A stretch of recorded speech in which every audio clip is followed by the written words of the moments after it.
Isang maikling biruan ng magkakapatid sa recent vlog nila, pero bakit maraming netizens ang nagkaroon ng iba't ibang interpretasyon? May parinig nga ba si Sergey Bin kay Ma'am Elma o sadyang nag-o-overthink lang ang ilan? Panoorin natin at sabay-sabay nating alamin sa video na ito.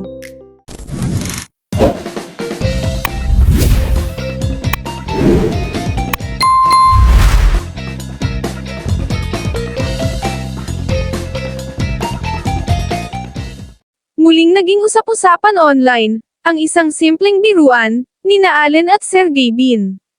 Isang simpleng eksena lamang sana ang ibinahagi ni Sergey Bin sa kanyang social media tungkol sa paglilinis ng kanyang tahanan.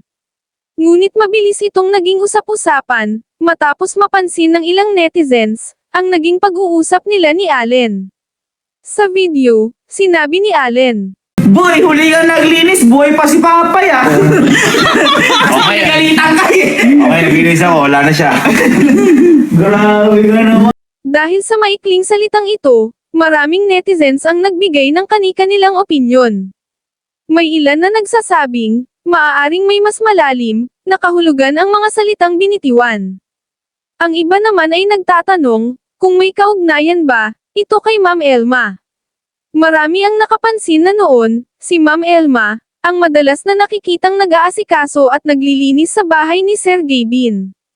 Ngayon, si Sergey Bin na lamang ang gumagawa nito, dahil dito, may mga nagtatanong may parinig nga ba ito kay Ma'am Elma.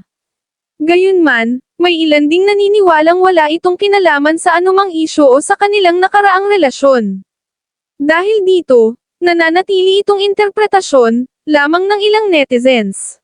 Kayo, ano sa tingin ninyo? Isa lamang ba itong emosyonal na pag-alala sa kanyang ama? O may mas malalim pa bang ibig sabihin ang naging usapan? Ibahagi ang inyong opinyon sa comment section. At huwag kalimutang i-like, i-share, at mag-subscribe para sa iba pang mga balita at updates. At i-click ang notification bell para lagi kayong updated sa mga latest showbiz at social media stories hanggang sa susunod na video.